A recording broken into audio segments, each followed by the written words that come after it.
Hello बच्चों बेटी, welcome to my YouTube channel. मैं कैलाश शर्मा और आप लोगों के लिए आज काइनेमेटिक्स के 10 one of the most amazing and relevant PYQs लेके आया हूं। बच्चों क्या है आज के पीवाईक्यूज, करना स्टार्ट करते हैं। Question number 1, a car travel a distance x with v1 and then same distance x with speed v2, then in the same direction the average speed of the car is। Easy busy question है ना? हाँ, पर ऐसे question आते हैं बच्चों। तो यहाँ पे कह रहे हैं बच्चों कि एक कार है जो कि x डिस्टेंस चल रही है विद स्पीड v1 और फिर अगला डिस्टेंस जा रही है बच्चों विद स्पीड v2 स्पीड से जा रही है बच्चों ना अगला डिस्टेंस। और ये ऑलमोस्ट रिपीट हुआ क्वेश्चन है बच्चों ना, शायद मुझे ऐसा याद आ रहा है कि पिछले वाले पीवाईक्यू वाले सेट में भी ये इस तरीके का क्वेश्चन था। उसमें वो 1/v1 plus 1/v2 equal to 1/v type का फॉर्मूला था। ठीक है, ये डिस्टेंस कितनी है बच्चों x के बराबर, ये डिस्टेंस कितनी है बच्चों x के बराबर, और इन दोनों डिस्टेंस को इसने v1 एंड v2 स्पीड से कवर किया है। पीवाईक्यूज रिपीट होते हैं, आप लोगों के भी रिपीट होंगे। जो बच्चे इस पीडीएफ को करके जाएंगे, इन क्वेश्चंस को करके जाएंगे मेरे साथ, उनको मजे अलग आने वाले हैं। ठीक है, चलिए भाई। तो मैं बता बच्चों, ये वाली डिस्टेंस कवर करने में जो टाइम लगेगा ना t1 जो है वो x डिवाइडेड बाई v1 के बराबर होगा, और इस वाली डिस्टेंस को कवर करने में जो टाइम लगेगा ना t2 वो बच्चों x डिवाइडेड बाई v2 के बराबर होगा, है ना। x डिवाइड बाई v1 और x डिवाइड बाई v2 के बराबर हमारे पास दोनों के टाइम आ जाएंगे। क्या आपको पता है बच्चों, एवरेज स्पीड जो इन्होंने बोली है, पूछिए हमसे, वो क्या 2x divided by total time के बराबर हो जाएगी? नहीं हो जाएगी? t1 प्लस का t2 के बराबर। आप बोलोगे हाँ सर, तो 2x divided by x divided by v1 x divided by v2 ये आ जाएगा हमारे पास। तो एवरेज स्पीड जो आएगी ना बच्चों, V average comes out to be 2v1 v2 divided by v1 plus का v2, ये आ जाएगी बच्चों एवरेज स्पीड, और यही होगा हमारा आंसर। तो 2v1v2 divided by v1 plus का v2, this should be the answer of this question. D option बच्चों हमारे पास करेक्ट ऑप्शन आ जाएगा। Okay, this was our first question. Question number 2 बच्चों, सेकंड क्वेश्चन देखते हैं इस वाले पीवाईक्यू वाले सेट का। Match the column 1 with the column 2, choose the correct answer from the options given below. यहाँ पे बच्चों हमें बहुत सारे ग्राफ दे रखे हैं। किस किस के ग्राफ दे रखे हैं?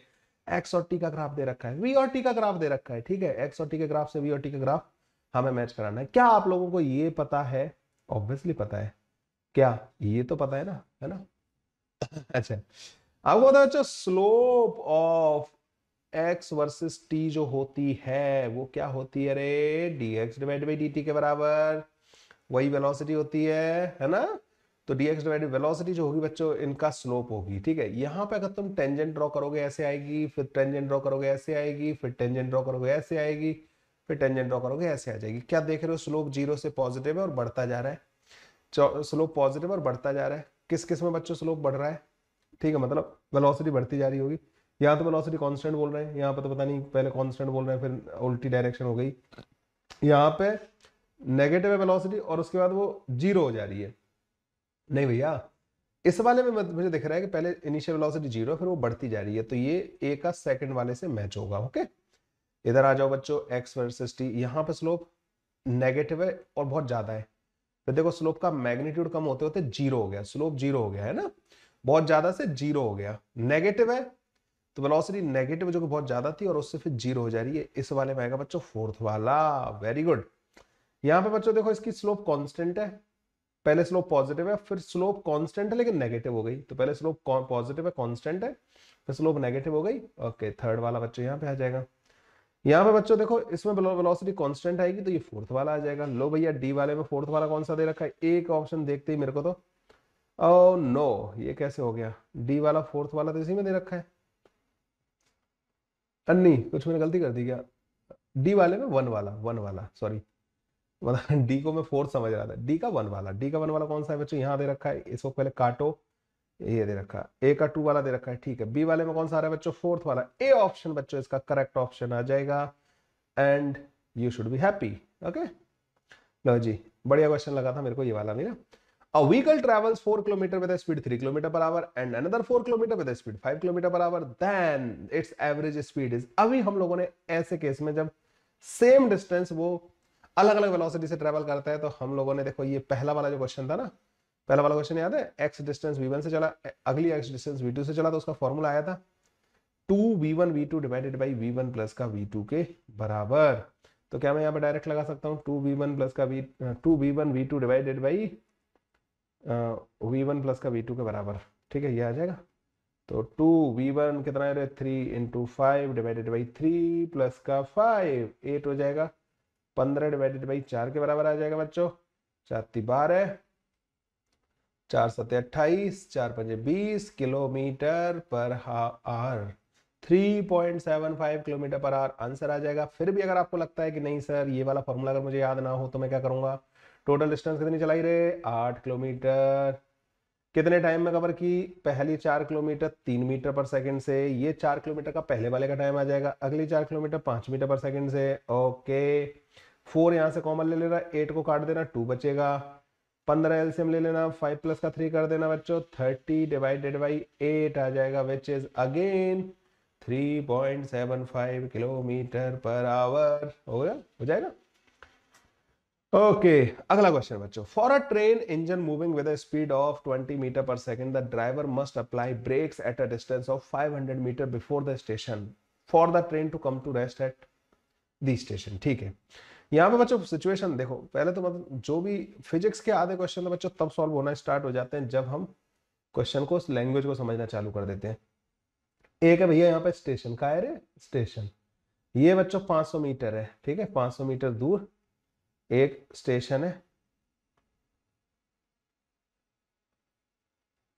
ठीक है भाई।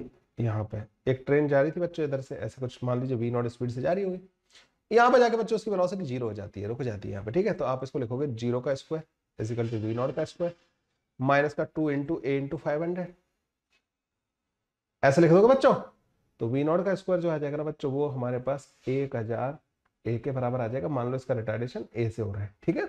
थर्ड इक्वेशन ऑफ मोशन लगाइए, मैंने क्यों लगाई है बच्चों, क्योंकि मुझे फाइनल वेलोसिटी पता थी, मुझे इनिशियल वेलोसिटी पता थी, और मुझे डिस्टेंस पता है जितने में रुक रही है, ठीक है। पहला तो बच्चों ये मुझे पता लग गया, एक रिलेशन आ जाएगा स्पीड वगैरह के बारे में, 1000 a के बराबर हो जाएगी। If the brakes were applied at half of this distance, अगर ब्रेक आपने यहाँ पे जाके लगाए, अब ये स्पीड से तो v0 से चल रही थी, ठीक है। अच्छा v0 भी दे रखा है मैं, ओह वाओ, ये 400 डिवाइड बाई 1000, एक्सेलरेशन की वैल्यू भी हमारे पास आ गई बच्चों, रिटार्डेशन होगा ना वो 0.4 मीटर पर सेकंड स्क्वायर के बराबर होगा, ठीक है। ये आ जाएगा बच्चों हमारे पास रिटार्डेशन। अब ये कह रहे हैं कि अगर आपने ब्रेक जो है 250 मीटर पर लगाए होते तो किस स्पीड से यहां से क्रॉस करेगी। तो अब आपको थर्ड इक्वेशन ऑफ मोशन बच्चों एक और बार लगानी है, v का square is equal to u का स्क्वायर मतलब 20 का स्क्वायर माइनस का 2 × एक्सेलरेशन बच्चों 0.4 के बराबर दे रखा है। अब डिस्प्लेसमेंट बच्चों 250 मीटर है, ठीक है। तो ये आ जाएगा बच्चों 400, ये आ जाएगा बच्चों तुम्हारे पास 8 25 × 200, तो v का स्क्वायर इतना आ जाएगा, v की वैल्यू बच्चों 10√2 के बराबर आ जाएगी, या आप v को बोल सकते हैं रूट के अंदर 200 मीटर पर सेकेंड। तो वैल्यू ऑफ x बच्चों 200 के बराबर आ जाएगी, and this should be your answer. 200 के बराबर बच्चों हमारे पास आंसर आ जाएगा। लो जी, खत्म कर दिया हमने एक और question. Let's move to the next question, a horse rider cover half of the, तुम देख रहे हो पैटर्न है बच्चों ना इन क्वेश्चंस का, ये एनालिसिस करो मेरे साथ है ना, मतलब इन पीवाईक्यूज को करने का क्या बेनिफिट है आपका, एक एनालिसिस करो कि तुम देख रहे हो एक ही टाइप के क्वेश्चन आ रहे हैं ज्यादातर ना, मतलब या तो मोशन विद यूनिफॉर्म एक्सेलरेशन के, मोशन विद ग्रेविटी वाले आते हैं, या फिर ये एवरेज वेलोसिटी वगैरह वाले आते हैं, ठीक है। तो आप लोगों को मेंटली प्रिपेयर रहना है कि कुछ ऐसा मिलेगा आपको देखने के लिए, फोड़ के आ जाना। A horse rider cover half of the distance with 5 meter per second. The remaining part of the distance was traveled by 10 meter per second for half the time and with a speed of 50 meter per second for another half of the time. खतरनाक, the mean speed of the rider averaged over the whole time of the motion is this, the value of x. ये question जो है ना इस type के question का सबसे difficult question होता है, लेकिन कोई बात नहीं, हम इसको इजी बना देंगे। एक बात बताओ बच्चों ना मेरे को ना, एक बहुत सिंपल से क्वेश्चन का आंसर करना, ठीक है। अगर कोई x डिस्टेंस v1 से चल रहा है, अगली x डिस्टेंस v2 से चल रहा है, मान लो कोई v1 से चल रहा है, यहाँ ये v2 से चल रहा है, तो इसका एवरेज क्या होता है। इसका एवरेज बच्चों मैं 2 बार डेराइव कर चुका हूँ, इसी पहला क्वेश्चन भी इसका ऐसा ही था, ठीक है। 2v1 v2 divided by v1 plus का v2 के बराबर होता है, पहला क्वेश्चन हमने यही डेराइव किया था, ठीक है। अब दोबारा भी डेराइव कर सकते हो।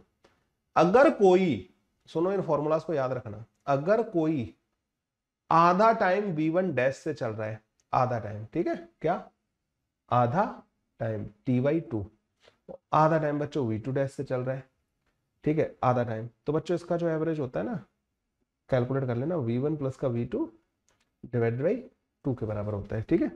इसका एवरेज v1 प्लस का v2 डिवाइडेड बाई 2 के बराबर होता है। क्लियर है ये वाली बात समझ में आई? ओके, पहले तो इनको ध्यान में रखो। हमारा जो क्वेश्चन है ना बच्चों, पता है उसमें पता है क्या हो रहा है, जो टोटल डिस्टेंस है ना यहां से यहां तक की, उसका dy2 डिस्टेंस ये इसने 5 मीटर पर सेकंड से कवर किया।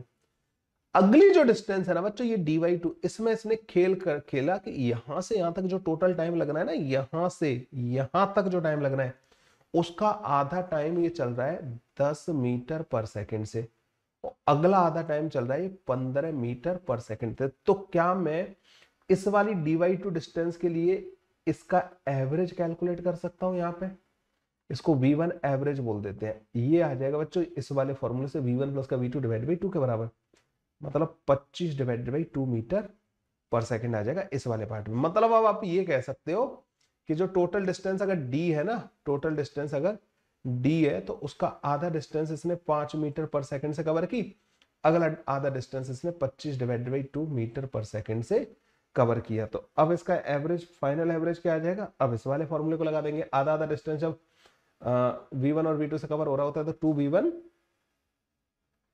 Into v2 divided by v1 plus का v2, तो ये आ जाएगा 35 डिवाइडेड बाई 2 के बराबर। 25 बाई 2 प्लस का 5, 35 डिवाइडेड बाई 2 के बराबर आ जाएगा बच्चों। इसको उड़ा दो, ओके 5 7 बार कटेगा, 50/7, ठीक है 50/7। तो x की वैल्यू बच्चों कितनी आ जाएगी हमारे पास? 50। That will be our answer. देखो भाई, ये तो मैंने एक मेथड से कराया, आप इसको और भी तरीकों से कर सकते थे, कुछ डिस्टेंसेस मान मून के करते तो भी आपके पास आंसर आ जाता है। ये ट्रिक बच्चों आप लोगों को कैसी लगी ये बताओ मुझे ना। इन दो फॉर्मूले को याद रखो, फिर आगे जाके the mean speed of the rider, देखो ये समझो, the remaining part of the distance, जो आधी डिस्टेंस बच गई, that was travelled with 10 metre पर second for half the time and 15 metre पर second for other half of the time. तो आधी डिस्टेंस को जो टाइम लग रहा है उसके आधा टाइम इससे 10 से और आधा टाइम 15 से ये मूव कर रहा है, ठीक है ओके 50 आंसर आ जाएगा। द मैक्सिमम वर्टिकल हाइट, अब ये क्वेश्चन तो बच्चों बहुत बार रिपीट होता है ना, ये प्रोजेक्टाइल का आ गया। The maximum vertical height to which a man can throw a ball, तो एक मैन है बच्चों जो कि एक बॉल को थ्रो कर रहा है, कैसे? ऊपर की तरफ, मान लीजिए यू से थ्रो कर रहा है। मैक्सिमम हाइट जो है बच्चों को कितनी दे रखी है? तो एच मैक्स जो होता है बच्चों वो u square divide by 2g के बराबर होता है। इसकी वैल्यू उन्होंने हमें 136 मीटर दे रखी है। The maximum horizontal distance up to which he can throw, अब हॉरिजॉन्टली कितना दूर फेंक सकता है? हॉरिजॉन्टली फेंकने के लिए आपको पता होगा कि प्रोजेक्टाइल करता हुआ जाएगा, है ना, और ये 45 डिग्री एंगल पे जब आप फेंकोगे तो रेंज मैक्सिमम आता है, और रेंज मैक्सिमम बच्चों u square divide by g के बराबर होता है, ठीक है। साइन टू थीटा आता था ना, साइन टू थीटा की वैल्यू 1 हो जाती है यहाँ पे, ठीक है। अरे रेंज का फॉर्मूला याद है, range is equal to u square divide by g sine two theta. Theta जब 45 डिग्री होता है तो साइन टू थीटा साइन 90 बन जाता है, जो कि 1 के बराबर होता है। तो ये बच्चों इसका 272 मीटर आ जाएगा, ठीक है। तो रेंज बच्चों हमारे पास 272 मीटर के बराबर आ जाएगा। C option will be the correct option. Okay, two objects are projected with the same velocity u, however at different angle alpha and beta with the horizontal. If alpha plus beta is 90 degree, the ratio of horizontal range of the first object to the second object will be, आपको ये बताया बच्चों, दो complementary angle के लिए range same आती है, answer खत्म हो जाएगा। रेंज फॉर अल्फा जो आएगी ना बच्चों, वो u square sine 2 alpha divide by g के बराबर आएगी, ठीक है। रेंज फॉर बीटा जो आएगी ना बच्चों, u square sine 2 beta divide by g के बराबर आ जाएगी, ठीक है।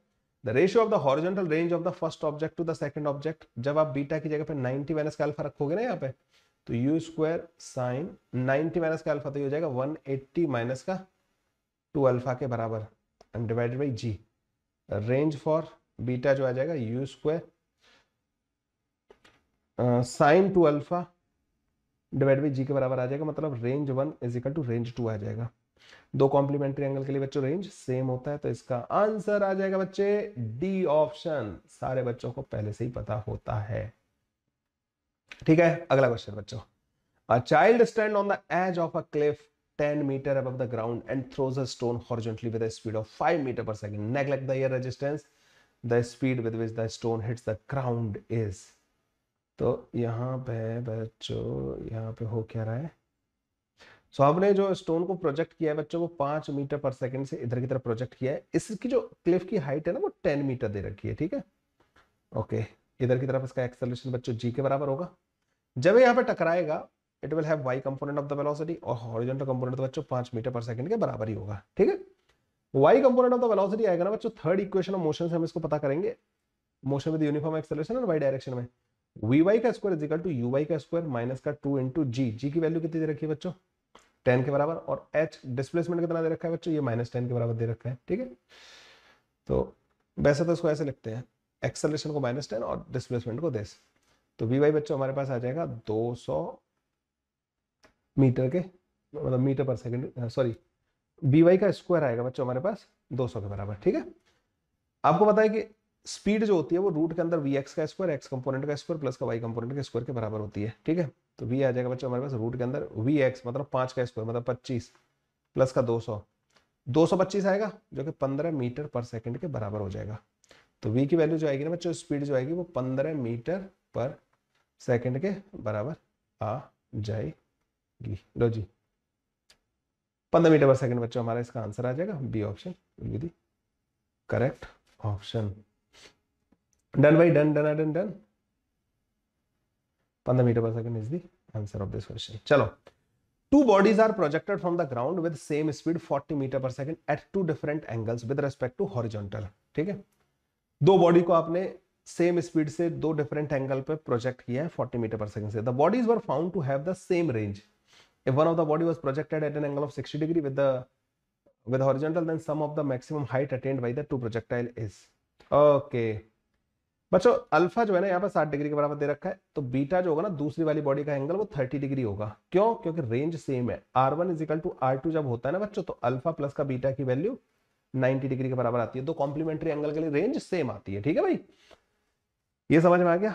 अच्छा, H1 जो होगा ना बच्चों, मैक्सिमम हाइट, वो u square sine square theta divided by 2g के बराबर होगी, ठीक है। You square 1600 sine square alpha, तो 3/4 हो जाएगा साइन अल्फा ना, डिवाइड बाई 20, ठीक है। ये कट जाएगा बच्चों से, और खैर अभी इसको ratio of the maximum then the sum पूछा है इन्होंने, ठीक है। तो सम में तो बता रहा हूं मैं, ये कट जाएगा 20 बार।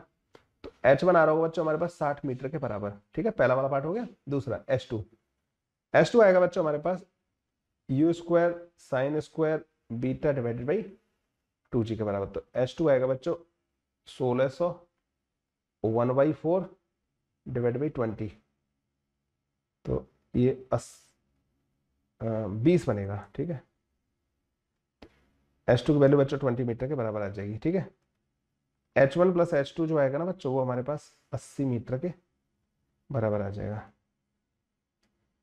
लो जी, this will be the answer of this question, ठीक है। तो the sum of the maximum height attained by the two projectile will be 80 metre. लो जी, खत्म। The speed of a swimmer is 4 kilometre per hour in the still water. अब ये बच्चों एक रिलेटिव मोशन का क्वेश्चन आ गया, ठीक है। रिलेटिव के बच्चों बहुत कम आते हैं, और रिवर वाले तो मतलब आते ही नहीं थे, लेकिन ये आया है, ठीक है। तो स्पीड ऑफ द स्विमर कितनी दे रखी है बच्चों, 4 किलोमीटर पर आवर, जो नदी के रेस्पेक्ट में जो वेलोसिटी ना ये दे रखी है। If the swimmer makes his stroke, मतलब आपको velocity of man with respect to river दे रखी है 4 किलोमीटर पर आवर, ठीक है। ये इंफॉर्मेशन मेरे को पहली वाली लाइन से मिल गई। If the swimmer makes his stroke normal to the flow of the river of width 1 kilometer, he reaches a point 750 meter down the stream on the opposite bank. The speed of the river is। तो ये ऐसे swim कर रहा है, velocity of man with respect to जो river है ना वो ऐसे है, ठीक है।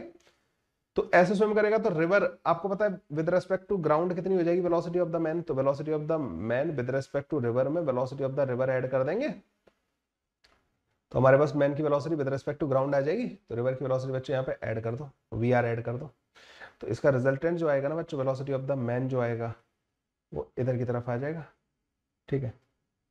Velocity of the man,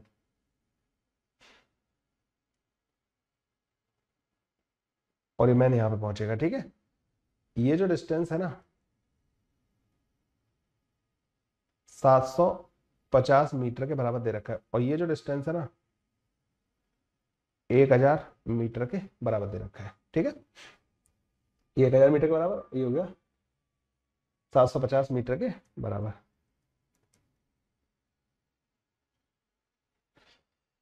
okay, ऐसे करके आगे। अब ये एंगल पता लग जाएगा बच्चों में, यहाँ पे ये थीटा, टेन थीटा जो होगा ना बच्चों, उसको दो तरीके से लिख सकता हूँ, V R divide by V M R. अरे इस वाले का और इसका रिजल्टेंट है ये, तो टेन थीटा मतलब दिस डिवाइड बाई दिस आएगा, यहाँ पे रख दो इसको, यहाँ पे ऐसे वी आर को, ट्रायंगल बनेगा ना V R divide by V M R, और यही बराबर होना चाहिए बच्चों 750 डिवाइडेड बाई 1000। तो 25 या 75, 25 चौक 100, ये आ गया। वीएमआर हमें 4 के बराबर दे रखा है, तो रिवर की वेलोसिटी आ जाएगी 3 किलोमीटर पर आवर के बराबर। वैसे भी जो ड्रिफ्ट आएगी ना बच्चों, वो इसके हॉरिजॉन्टल कंपोनेंट की वजह से आएगी, आप ऐसे भी कह सकते थे, ठीक है। तो 3 आ जाएगा इसका आंसर। लो जी, एक और पीवाई क्यू हमने निपटा दिया। ये थे बच्चों काइनेमेटिक्स के 10 most amazing PY Qs. I hope आपने इन क्वेश्चंस को किया होगा, और अब जब आप सॉल्यूशन देख रहे होंगे तो आपको ये सब कुछ बड़े आराम से समझ में आ गया होगा। इस तरीके के क्वेश्चंस आप लोगों से काइनेमेटिक्स से एक्सपेक्ट किए जा सकते हो। काइनेमेटिक्स से अच्छा खासा वेटेज आता है बच्चों, तो तैयार रहिए। वीडियो को लाइक करना मत भूलना बच्चों, मैं तुम्हारे लिए बहुत मेहनत कर रहा हूँ, तुम्हें थोड़ी सी मेहनत करनी है, तो मतलब टिक करना है, ऐसे क्लिक करना है। मेरे को तो वीडियो पसंद आई, और जो भी आपकी भावनाएं हैं, दिल में जो भी वर्ड हो मेरे लिए, आप कमेंट करके जरूर बता सकते हैं, ठीक है। चलिए बच्चों, आज की क्लास यहीं खत्म करते हैं, मतलब आज का लेक्चर खत्म करते हैं। अगले वीडियो में मिलते हैं बच्चों और अमेजिंग से क्वेश्चंस के साथ।